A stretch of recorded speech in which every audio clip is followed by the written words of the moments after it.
So the Scorched Killer receiver or the Hardened receiver, which one is better?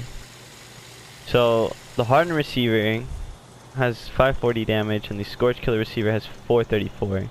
That's a huge difference. That's why I decided to figure it out. I'm specifically using the 2-shot explosive lever action rifle. If you use something that is not the 2-shot explosive, it most likely won't be worth to get this mod. It's too expensive for the damage that it does. But let's get into it. So the buffs. First we're going to start off with the bobbleheads. Specifically the explosive bobblehead and the small guns. These together give you 50% more damage. And is why you need the 2-shot explosive. Next is Bloody Mess. Gives you 15% more damage, just in general. Next is Adrenaline. Gives you 60% more damage, but you have to kill 6 enemies. And before you get that, it is the hardest thing to balance that with the Revenant in the time period that you are given.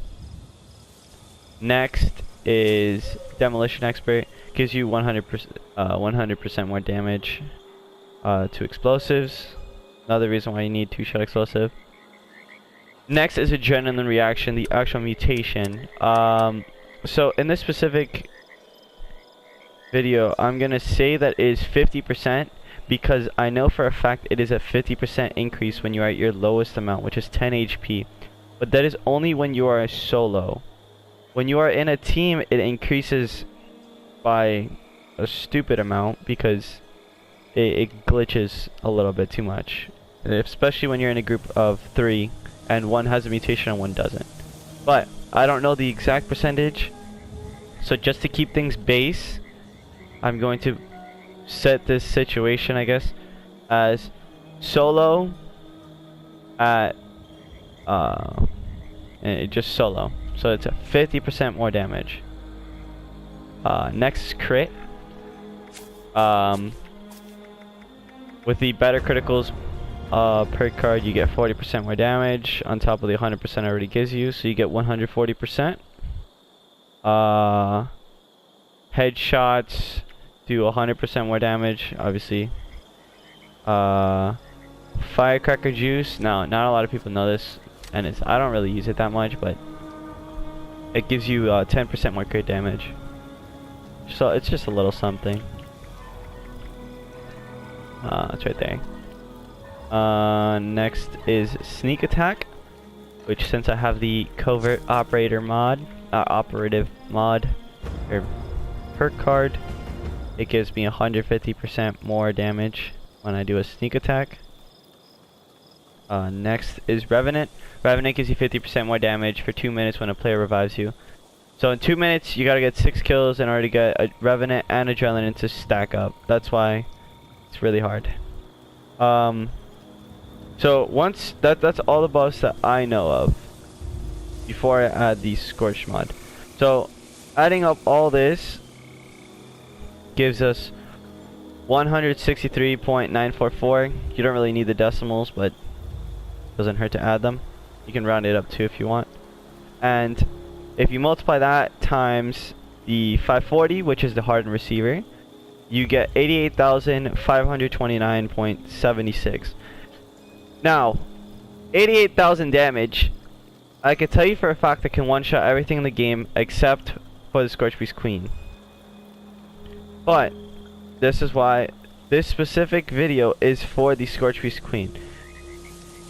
Okay? And how much, if the mod really does add the extra bit of damage you need to one-shot the Scorched Beast Queen. So 88,529 with the Hardened receiver. Now we go on to with the mod attached.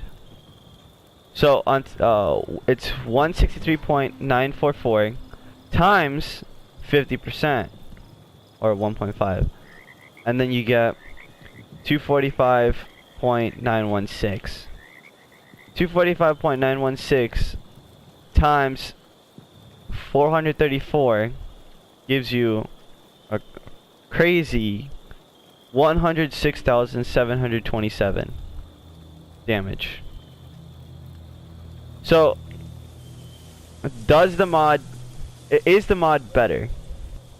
Yes, it clearly is. It's better by almost almost 20,000 damage, but it's only better for the Scorched Beast Queen. I would not recommend getting this mod at all if you don't have the two-shot explosive version of any rifle or whatever you want to put the mod on.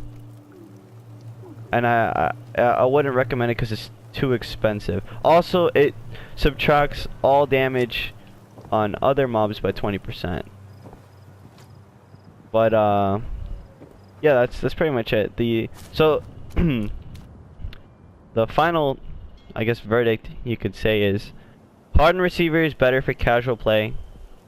Scorched Killer mod is better for Scorched Beast Queen. Specifically, killing Scorched, because that's the name.